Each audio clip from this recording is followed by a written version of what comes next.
Hello and welcome to Ask Wildman. My name is Miles Bassett. I'm the CEO and founder over here at Wildman Web Solutions.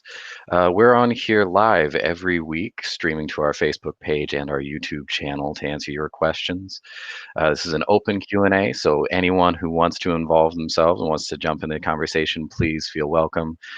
If anyone wants to learn more, know someone wants to learn more, please like, share this video, get this out to as many people as possible because we are doing this just to hopefully be a resource to our community and answer some questions about technology, business, marketing, or anything else you want to ask us about.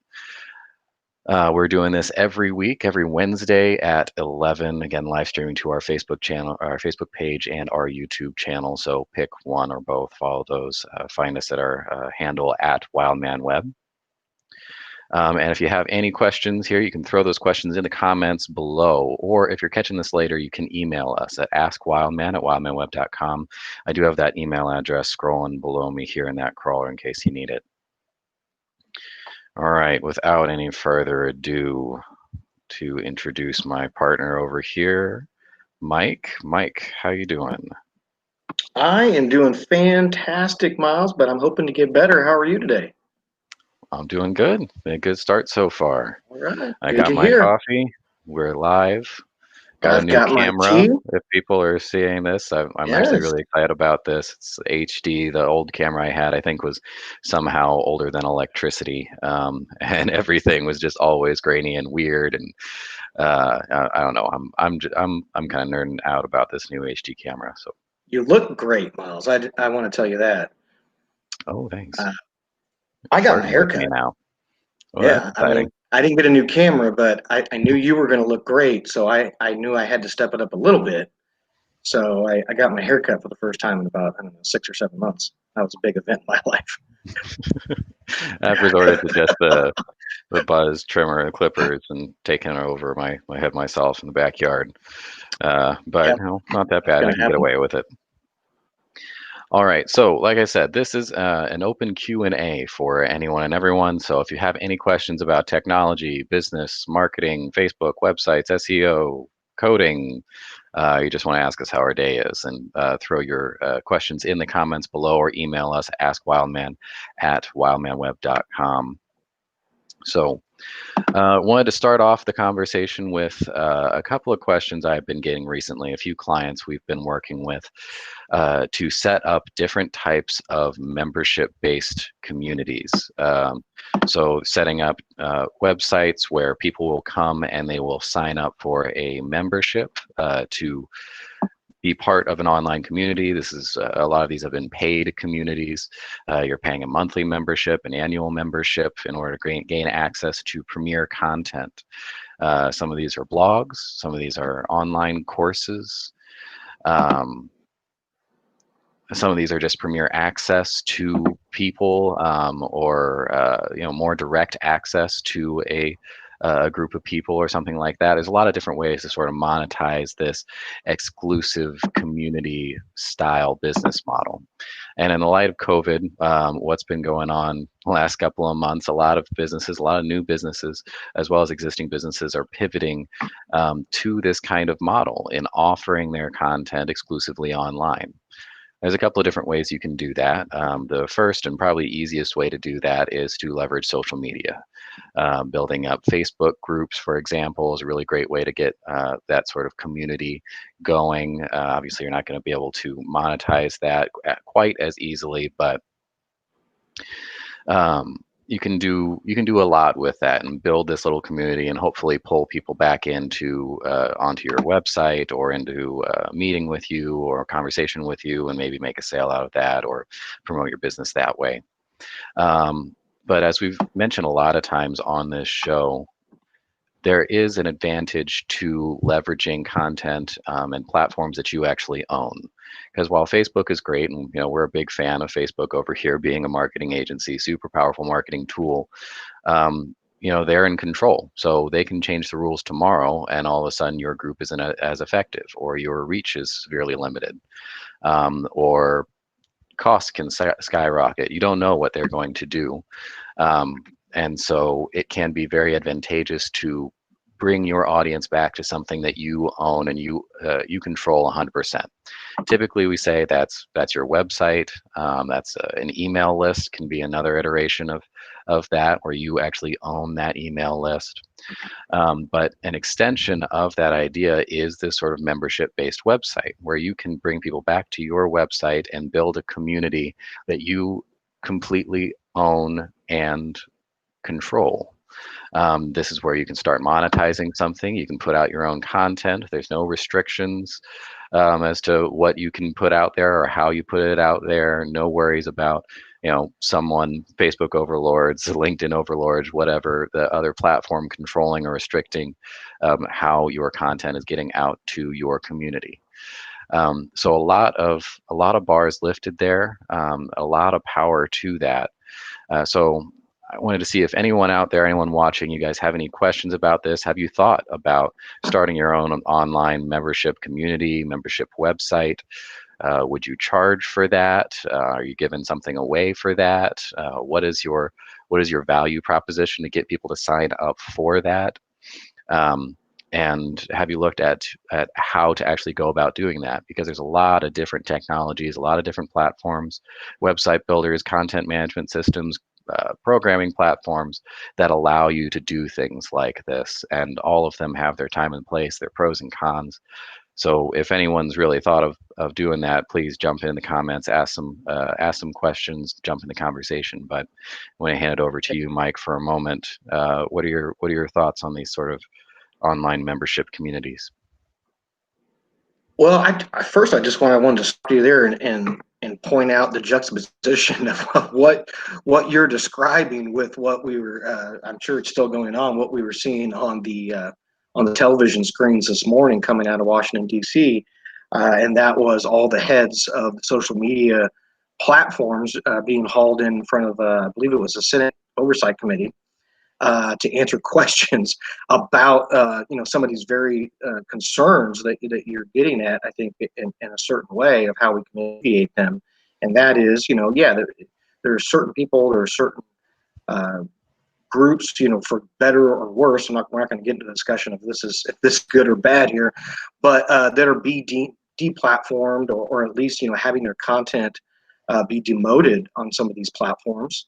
And they're upset about it, obviously. And then it, of course, gets into the whole discussion of, well, how are they coming down with these decisions? Is it being handed out evenly, or some ulterior motive happening? And so there's already been of course for years without much progress, discussions of people starting their social media communities and platforms and things like that. And then you get into the whole alternative media space, and a lot of places have built out their own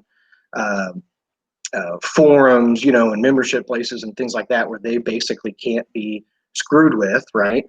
And I think that the same kind of principle can be applied to small businesses and even medium-sized businesses as well. And that is to create your own online environment where you're not at the whims of the big tech oligarchs, for lack of a better term, because as this thing progresses, of course, you and I have talked about this ad nauseum. One of our biggest fears is that small businesses will be left behind. Small businesses will not be able to keep up with the technological changes, but even if they do have the technological changes in place, that they will not be able to compete with the big boys and gals. And so this is something that is, we're going down a bit of a rabbit hole here, but it's something that I think everybody should think of in terms of a long-term strategy of how can I create an online or virtual experience or virtual connection point with my customers that I control as much as possible from end to end. And I think that moving forward, that is something that is going to be very, very important. Like I said, even if you're not doing anything questionable or nefarious or anything like that, I'm not discussing that. I'm talking about what happens, as we've discussed before on the show. What happens when I can voice search and I can say, Google or Alexa or Siri, order pizza. Is Rudy's going to come up on that search? No. right? Is any small business going to come up on that search? No. That's going to be a world that is only controlled by Domino's, Pizza Hut, et cetera, right? The huge Fortune 500 companies.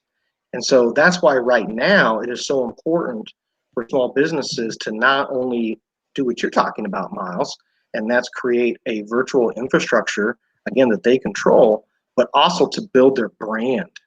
And this is where the marketing part of this comes in.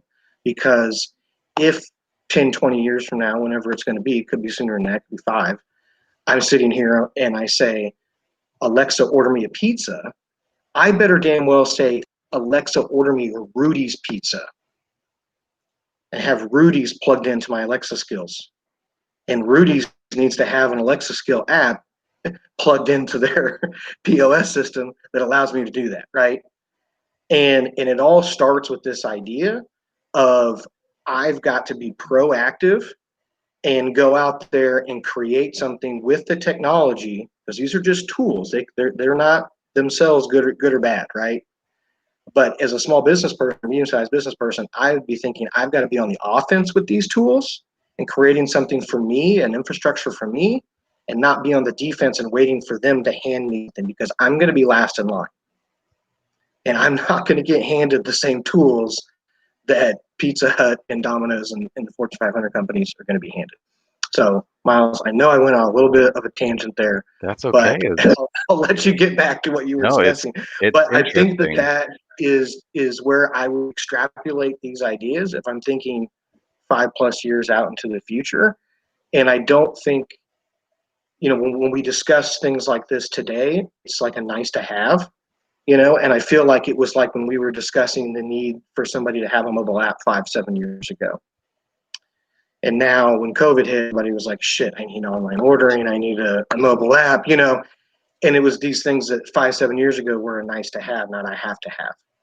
And so I think that this is step is having a platform that you control on the web that can be your customers can tap into 24 hours a day, 365 days out of the year, wherever they have access to the internet, and that you're not at the whims of a big company dictating how you can communicate to your customers through that tool. No, I think it's very interesting that we went that direction. Well, first of all, apparently we have to be kind of careful about what we say here because we just ordered a pizza for Jeff via Alexa. So sorry about that. Hope it's your favorite. But also the fact that for those of you who don't know how our company works over here, I'm kind of the tech side, and then Mike is the marketing strategist side of the house, and so we really take a different point of view, a different perspective on a lot of things. While we may be looking at the same thing, we're describing it very differently from those 2 points of view. And I think that in a way we're kind of describing the same thing, but from those 2 disparate perspectives, and that is ownership of something in the online space, especially in the context of small, medium businesses. And during a pandemic, and as our technology is progressing here, it's becoming more and more important for you to own your company, own your business, own your brand online. It's one thing to actually own the building that your business is in, or have your lease set up and own your merchandise, or own the goods that you sell. But now that we've moved into the online space, I don't think people realize how temporary it all is, and that they're all just living on rented land. So whether you're talking about your share of voice or your brand online, your marketing or advertising efforts out there and what people know you for online, or you're talking about how you're engaging with your audience online, there's a big advantage to really owning that land and setting up on it. So that can be establishing yourself as a brand, so people are thinking of you before you even go to the search. Because search is another thing that we're highly dependent on, that we do not own, we don't control. That algorithm, I think, is wildly out of control in the realm of iRobot or something at this point. No one knows how that works. So if you can get your brand to the point where people are skipping that search and just going directly to you, then that's a a lane of engagement, a lane of business that you own entirely and is not dependent on any third parties. If you set up your own online membership base, if you set up your own website where people can go and they can engage with you on your own website, they can join a community on your website, on a place that you own, you control how the information is distributed out to your network and to your followers, your customer base, or your community, whatever it is for your particular business model. Then that's again another means of really owning your business in the online space. Um, we've all kind of maybe been had our eyes opened recently as to how volatile it all is out there and how uncontrollable it all is, from the pandemic to the Senate hearings this morning to all of the allegations of restricting certain flow of information across different social media platforms and how all that works. All of a sudden, we're all just brutally aware of the lack of control that we have over all of these systems. So again, I think we're both kind of attacking the same thing from different angles, and that is owning your business, owning your brand, owning the means of communicating with your customer base online and in the digital world. Yeah, I think you hit the nail on the head there, Miles. And just to put this in a little bit broader perspective, not what you mean by owning your brand is also reverse engineering that and making sure that your audience is as engaged with your brand, understands your brand as much as possible, because that really, we can sit up here and talk about tech and tools and widgets and all this crap all day long. But the most important thing and where everything starts is right here still, right? It's still right there. It's still the 3-inch playing field across everybody's forehead. It's still the mind. And the mind is still the most powerful tool, and it's going to be the most powerful tool. Damn those AI guys, for a long, long time, in my personal opinion. And so that's why brand is so important, is because you can skip the search, you can skip all of these other technological advancements if you're a top of mind. Again, go back to the old, the 1960s. This is Mad Men advertising stuff. That, as we were talking about last week, the more it changes, the more it stays the same. If you can create top of mind awareness with your audience in your product category, a lot of this stuff doesn't matter to you nearly as much. But here's the but part. That's not easy to always do. It's a long-term thing, and it takes a lot of skill, and it takes a lot of practice, and it takes a lot of hard work in order to achieve that. And it's going to be becoming more difficult. It already is becoming more difficult than it has in the past. And so that's something that we really have to keep in mind in this discussion. And it goes back again last week to one of the 12 causes of advertising failure is the desire for instant gratification. And I had a customer the other day ask me, what is the most important thing that they should be concerned about with their business going into 2021? And I told them brand. And I think that the answer surprised me, because they didn't see any direct sales or growth, or what do you need brand? And what I explained to them is what I'm explaining to you guys right now, and that is this is the thing that over the long term is going to get you the most wins, but it's also the thing that takes the longest in order to build. And you always want to dig your hole or dig your well before you're thirsty, right? And this customer didn't need sales immediately. And I know this is fourth quarter, and we're getting into the Halloween. It's like the middle of fourth quarter. Everybody's in kill mode, and we're thinking sales, sales, sales, sales, sales, sales. Take a step back and think about brand, and think about that road to the customer. Think about your marketing bridge. Think about correcting all of those things, and then putting out a positive message that gets somebody to know, like, and trust you, rather than just thinking about your bottom of the funnel sales conversions. And I think you're going to have a much stronger 2021. And as this goes back, I don't know, a month or two ago, maybe, we were discussing on the show some data that I found about customer behavior during COVID. And I forget the exact percentages, but the vast majority of people right now were showing a very high level of increased brand affinity, or brand loyalty is another way to think about it. Meaning they were sticking with their people. They weren't going and trying to find other people, other companies in order to fill those needs. They were going with the ones that they had. If you went to the store and you bought a certain kind of orange juice, you are not going to get the other orange juice. You were sticking with your brand, et cetera, et cetera. And so what that means is it's harder right now to take away customers from other brands and take away more market share than it ever has been. So only convert, or trying to convert on a short-term window, on a bottom of the funnel type strategy, you're really, even now, you're minimizing your pool of potential customers considerably. And then take that into consideration, everything that's going on right now in the world and how distracted people are. And people are missing a whole grand opportunity out there in order to build brand for the long term, in order to combat some of these things that you're discussing here, Miles, with how they're going to be at a disadvantage technologically. Right. And I think that setting up these kinds of things, setting up your own website and, making it a little bit more than what I normally call an online business card. It just says, here I am, here's how to find me, here's my phone number, here's how to contact me. Basically, that's it. Basic information about you, and that's great.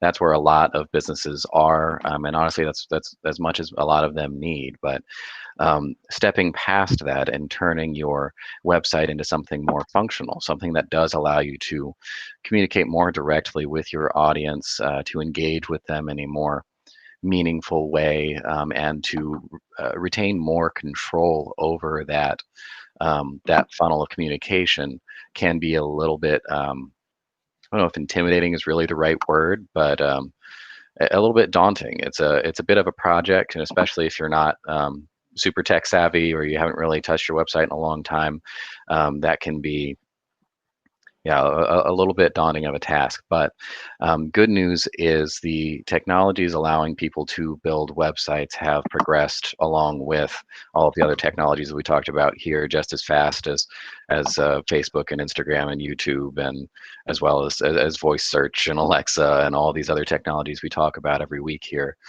So there's a lot of ways to accomplish that. Pretty much any platform that you're on now, whether you have a custom coded site and you're working with a developer to make that happen, they have tools at their disposal in order to get you this online community, in order to extend the functionality of your site. Or if you have a WordPress site, there's tons of membership opportunities there to build that out, and it has a lot of stuff built into the platform itself to help you to effectively create content distributed amongst your followers, your audience, all the way down to those DIY website builders. If you're doing a Wix site, they're starting to really put in some of this stuff as well, membership-based stuff, blogging stuff, and starting to really extend that, those capabilities. Now, across the board, as I've always said, with all those things, there's a time and place for all of those different platforms. Some of them are a little bit easier up front, a little bit less of a learning curve,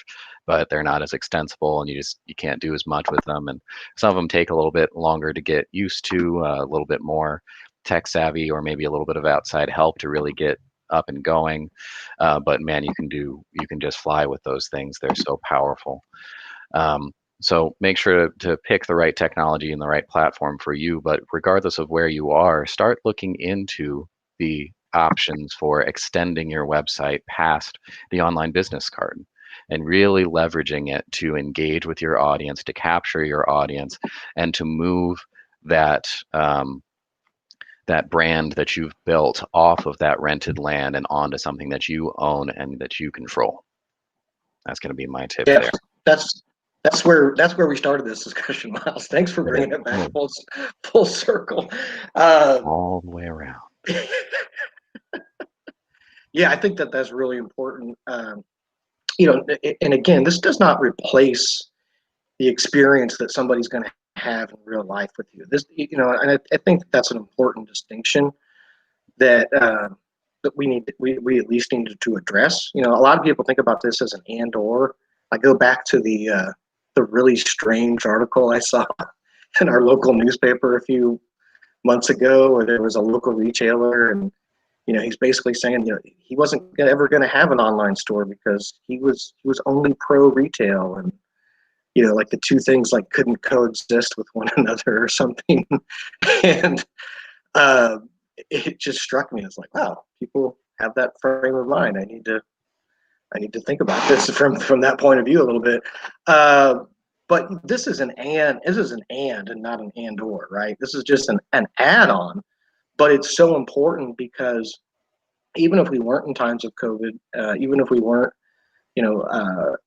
had restricted, our interaction with people physically, their speed always wins, right? And convenience always wins, as we found and we've talked about a lot on this show. And so that's why you always want to give somebody the option in order to contact you, to do business with you on a deeper level than you can with just a regular, front-facing website, and give them that kind of, back-end access, if you will, in order to really have an experience with your brand, with your company, without having to go in and to do it physically. But then on the flip side of that, when we do go and have a physical experience, it needs to even be another step above that. And that goes, into more of the marketing bridge discussion that we had yesterday, and making sure that not only your marketing message, but also now your online message or your online experience or user experience also matches up with the brand and the image and everything that you want to portray experience. And so back in the Mad Men days, when the marketing bridge was written, they were just thinking about it in terms of twofolds: your marketing message and the in-person message. And now there's a whole third layer to that. And all of those things have to be succinct, and all of those things have to be geared towards reverse engineering what the customer wants, not what you want, and providing value and getting them to know, like, and trust you through each stage of that experience. Yeah. Well, just want to back this up a little bit and say, if anyone here wants to jump in the conversation, we kind of touched on a whole lot of topics there real fast, hopefully something valuable in there. But if you want to jump in the conversation, you have any questions, maybe you've tried starting an online community or doing some sort of membership based thing, or you want to talk about restrictions of social media and how that's affecting things, you got any questions on any of that, please throw that in the comments. This is supposed to be a live conversation, live Q&A with you. So feel free to put your questions in the comments. We're live streaming to Facebook as well as our YouTube channel. So pick your poison there. You can also email us if you're catching this later. Email us your questions at askwildman@wildmanweb.com. And we'll get back to your questions next week, as we're doing this every week, Wednesdays at 11. All right. With that out of the way, we got another question over here. Slightly related, but I think we're going to move a little bit into the Facebook ads realm here. So I'll pitch this one over to you, Mike. Have Facebook ads gotten more expensive? I'm guessing that's in the context of everything going on right now and more people advertising online. But maybe you can take that at a couple of different points. Yeah. So I'll answer that in two ways. We'll go short term and long term, or micro and macro. In the micro, yes, Facebook ads are crazy expensive right now. It's quadrupled, at least tripled, over the last 6 weeks or so. This happens every 4 years. We have a major election, and we have fourth quarter spending happening all at once. So every fourth quarter, in October and November, of course, all the major brands, all the major retailers, they bulk up their advertising spends because Black Friday is coming, right? And Cyber Monday and Christmas and et cetera, right? It's the biggest shopping time of the year. It's Black Friday, as I'm sure everybody knows, is literally it's called that because that's when most of those retail companies, would actually become in the black. They'd be in the red for 10 and a half months and until this time of year came. And so this is biggest spending time from Labor Day until Christmas on all these platforms. But Facebook gets especially hard hit because it's the big behemoth. And so, yeah, we're seeing I mean, I've heard, I'm personally seeing high rates, but I've heard people say crazy numbers that luckily I haven't seen in our campaigns. But some of my other fellow owners slash Facebook people are crying in our groups and things like that right now because they're seeing crazy numbers. So what does this mean? A little bit, what I was talking about before is if you don't have to, go out and try to get conversions right now, it's a great time to either, pull back a little bit or spend money on branding and spend money on not doing bottom of the funnel conversions and things like that. But most of the companies, they don't have that luxury. They have to keep spending money right now. And so, of course, you always want to be smart with your money. You want to double down on the things that are working, get rid of the things that aren't. But the biggest thing you have to just, suck it up right now. Suck it up and just wait, basically, because the cheapest time of the year to run Facebook ads is coming up right after Christmas. So, somebody may say, oh, okay, well, why don't I just stop my Facebook ads, skip this portion and then start them back up in January right after Christmas or something like that. Probably not a good decision, for, I'd say 80% of businesses out there. For maybe 20% of businesses, that might work. If you're really just in a place where you can not take, you can take first quarter off. But this is where it gets tricky because if we remember, going back to just some of our more traditional marketing and advertising discussions that we've had on the show, unless it's a really short-term thing, which most buying decisions are not, you need to talk to your audience at least 60, 90 days before they actually do what you want them to do. So if I want somebody to do something in the first quarter, I really need to be talking to them now. That's why back to school, they start talking to people in January, or excuse me, June. Christmas, they start talking to people in September and October, right? It's because they want to move you all the way down through that funnel right at the perfect time where they need you to buy something. So the problem with Facebook ads is you can't just pause them and then turn them back on and off. I wish you could, I mean, you can. It's just not recommended because it's not how the algorithm works. It's not how the pixel works. It's not how the optimization of a campaign works. And so a lot of times when you stop something, especially for a few months, you're really just starting over. And if you've invested a lot of time and money into a campaign, you have really great pixel working, you have a lot of people that you've reached, and then you're turning that off, it a lot of times can be like starting from scratch or starting way back from where you were. It's like climbing a hill and then rolling back halfway and then start climbing again. It's not a very good way to climb a hill. The other thing, even not tech or related here, is that sleep is the great eraser. And sleep makes people forget. That's just a scientific fact. And so if you are taking time off, and this goes even if you're doing radio, print, whatever kind of advertising, if you take time off for not talking to your customer, they forget about you. They lose that top of mind awareness. That 3-inch playing field is not being attacked. And other people are coming in and attack it. Other brands are coming in and attack it, et cetera, et cetera. You are not.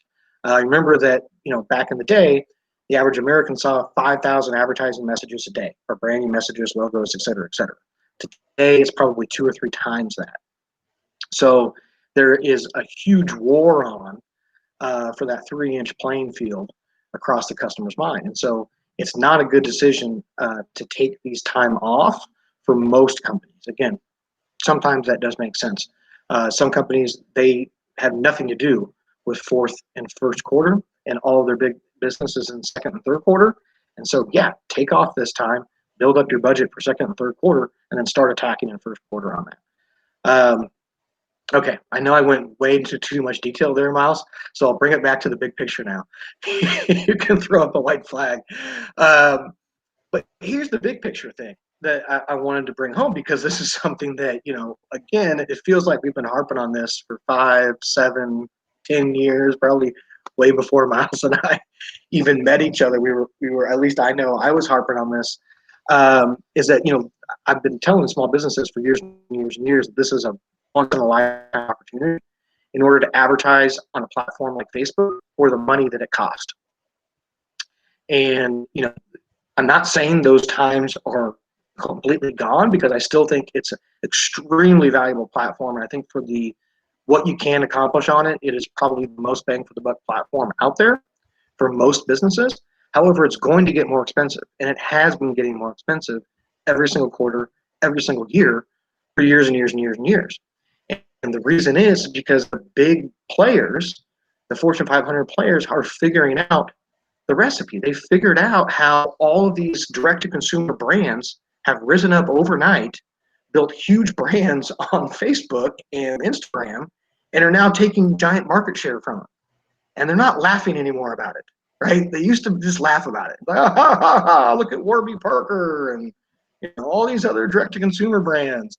Now they're not laughing, because these are major players in their industry that have taken major, major chunks of market share from them. And so now they've studied the model, and they've said, well, maybe we should have our own e-commerce website. Maybe we should run Facebook ads, and maybe we should do direct-to-consumer as well, right? And so they are starting to play ball. And so, as we know, all these platforms, not just Facebook, are built on simple supply and demand inventory.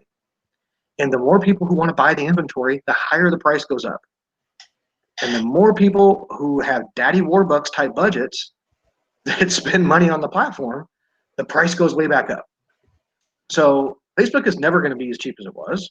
You're always going to have to keep innovating. You're always going to have to keep, as I said before, going on offense with these tools, and not relying on playing defense with them and thinking, oh, I'm just going to get handed these amazing things. No, you're going to get left behind by the people who can spend more than you, already have a huge platform, already have huge budgets, a brand, et cetera, et cetera.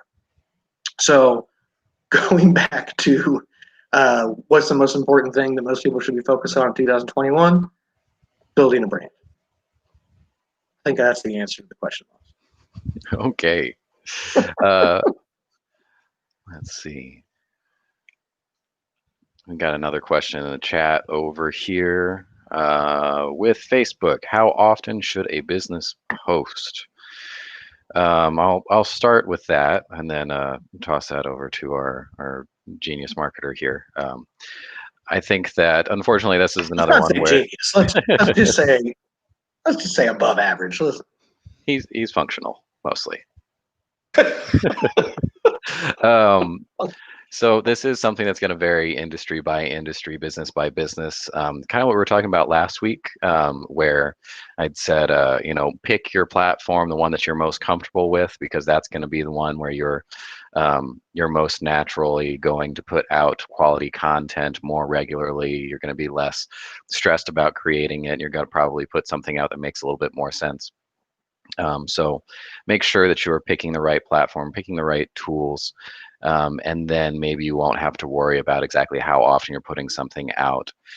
I would say if you are going to do some sort of schedule and you want to decide, you know what, I'm going to put out a blog post, I'm going to put out a Facebook post, I'm going to put out a tweet, whatever it is, once a day, once a week, once a month, whatever it is, pick that schedule and then stick to it. Be regular on it, be reliable, put it out roughly the same time, roughly the same day, per whatever cycle you choose. If you want to put this out, one blog post a week, then always drop it Friday at 3 or whatever it is. And you can play with that drop time and figure out what's most effective to you early on. But once you kind of get something, you get in the rhythm of it, keep it going, keep it regular. And that's not just on the human side. I'll probably let Mike take the human side. I'm really more on the machine side of everything over here. Algorithms really like to see that. Whether you're talking Facebook algorithms for their posts or Google search algorithms, if you're writing a blog on your own website, they like to see that regular content coming out because that's something that they can predict. And if they see that coming out, they realize that you are you're an active business, you're an active creator of content, and most likely you're going to continue to do this. You're going to continue to follow this pattern They like patterns. Computers love patterns. Not too different from people, but more specifically, computers, algorithms, they like these patterns. They like the reliability of those patterns. And the more you hold to it, the more they're going to rank you well. So pretty much whatever you pick, stick to your guns and keep doing it. Even if you're not getting traction right off the bat, even if it doesn't appear to be working right away, stick with it for a couple of weeks, couple of months, and really keep putting this content out there regularly. I'd also say don't overtax yourself. Say if you're writing a blog and maybe you're not the best writer in the world, this is something new for you. Don't sign yourself up for writing a daily blog post because that's just going to stress you out and you're not going to hold to it, or I'll say you're going to start putting out crappy content. So put out something realistic for you and for your business, and that can be kind of dependent on you, your personality, the platform, the technology, and the medium of your choice. But yeah, some of this probably overlaps to the human side of things. But Mike, I'll let you take that. Okay. How Yeah, well, often should someone be posting? before I answer that, can I just say that also don't confuse making a blog post with doing anything related to selling. That's a little bit of an inside joke there between Miles and I. But creating a blog post is not a lead generation campaign. Okay. Facebook. No, content creation. I'm sticking with content creation over there, but no, that's I know. definitely a We different just level of the funnel here. sorry for the inside joke. We had somebody suggest to us that that's how they were gonna handle their lead generation, was creating blog posts. So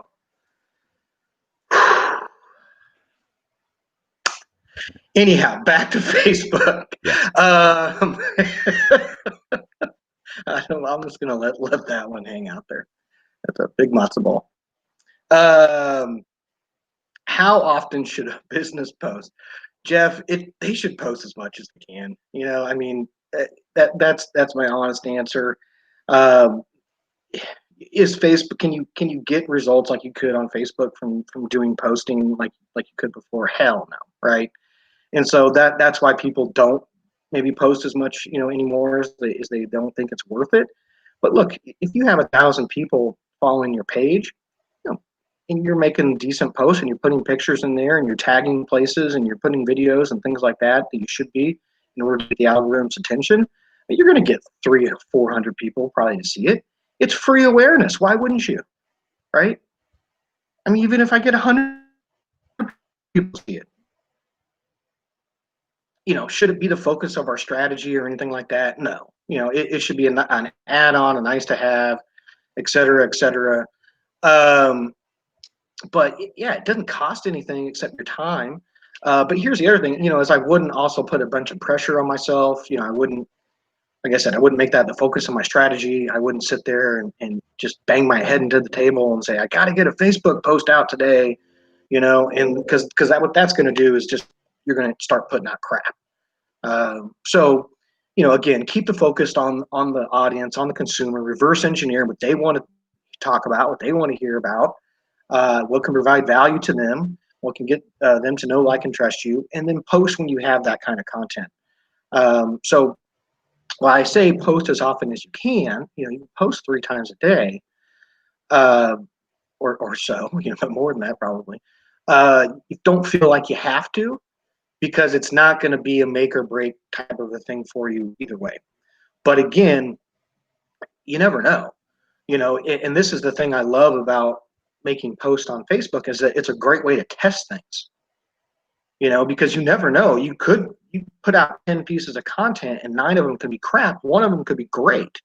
But if you only put out 5 pieces of content, you never got to the other 5. You never found the one that was great. See what I'm saying? You sell yourself short. So put out content, because even if it's bad, not everybody's going to see it. And then if you stumble on something that's really great, well then, hey, there you go. And then turn that into a paid ad or something that's going to go onto another platform. Maybe we can then repurpose that on LinkedIn where more people might be able to see it organically or something like that. So you're not going to get penalized for posting on Facebook. but it's also not something that you can really, attribute often to moving the needle in your business. Well, So maybe we should reframe, there's not a really a right or wrong. as Go ahead. post as often as you can is not, post as often as possible. Because you could just put out something every minute, and that's not going to be algorithm hacking. That's not Sure. helpful. As much as you can means with the caveats of, putting out something that's actually worth reading, putting out some content that you actually like, that's actually good for you, that's quality, and is dependent on your skill set for content creation and the platform that you're on. So it is kind of dependent on you and your skill set and your motivation level and your capabilities, the platform that you're on, your business, all of that. But yeah, go as often as you can with that caveat of, don't sacrifice quality for quantity necessarily. Yeah, And then and one other thing I wanted but to throw on here, and maybe this is just an extra variable in the conversation that you can take, and that is, I think there's a little bit more, maybe too much focus on posting and putting out content when these are social networks. You have to get out there and be social. So don't undervalue going out and engaging with other people, other businesses in your community. That's not just a direct post. It's not creating content and shouting it out there to your audience. It's going out there and engaging with someone, commenting on someone else's post, liking and sharing their post. They've already done the work of creating something, and maybe that means they'll like and share and comment your stuff later.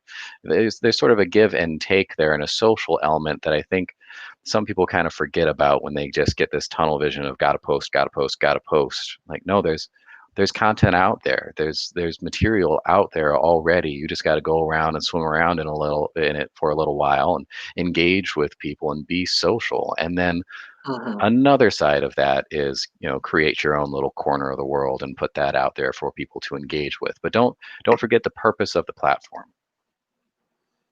Yeah, that's a great point, Miles. I think I heard one of the what was that lady from? Maybe she was executive of Facebook. Actually, say one time at a conference that those type of posts, they actually the algorithm likes those posts. If you share somebody else's stuff or like I said, tagging other people, yeah, it can really give you a boost in the algorithm as well as it's just great marketing. I mean, I think that should be probably 20% of what people are putting out there is yeah, their posting is not about themselves at all, but about other people, other organizations, uh, their their customers, their fans, et cetera, et cetera. And then engaging on the platform is extremely important. Uh, it's other than putting out meaningful content, it's probably the second most important thing that you could do is engaging with other people who are putting out meaningful content as well, and adding your 2 cents of goodness, positivity to what they're doing. But before you said that, I wanted to tie this back into something you mentioned at the very beginning, and then tie this back into Jeff's question, and that was Facebook groups. And I know that we've discussed this several times on the show here and there, but I'll plug it again. I think that that's one of the best tools out there right now for a business to do all of this, to not only post things that will get seen, because if I'm in a group, if I follow a business's page, but I'm also in their group, the amount of posts that I will see from the group compared to the page, it's night and day. It's probably 2 or 3 to 1. The algorithm the algorithm boosts posts from groups, say that 10 times fast, more than it does from a business or an organization's page. And so, if again, if I'm going to be posting organically, that's something that I'm definitely going to spend some time on, especially if I've already spent the time, which we all should be. Uh, Speaking of this, Miles, we should probably do this ourselves. Is one thing that we haven't taken our own advice on. One of the few things we haven't taken our own advice on. If I spent the time to build a Facebook group to an appropriate amount, then not only am I going to get my posting, but I'm hopefully going to get a lot of back and forth and a lot of things happening within that space between not me, but hopefully my customers or my prospective customers or people that follow me. And when you get that type of a community happening, that's super, super powerful. And I think that that's one of the most powerful things that Facebook offers now is the ability to build that community on the platform. But then, as Miles was saying at the beginning of the show, to take it even a step farther is then transferring that community over to something like a membership-based website. You can take that where you can have end-to-end control. So, yeah, and that's, and I can't remember if I mentioned this the other day, Jeff, when you asked me, I was giving you the example of Tom Woods, but he does this. He has a private member only into the group, and so that can be another level of monetizing your audience. Where then you're giving. He has another group public, and he has a private group, and only certain things go into the private group. So another way that you can, just kind of offer access as a way to monetize a group. So that's all I had on that, Miles. Good stuff. Good stuff.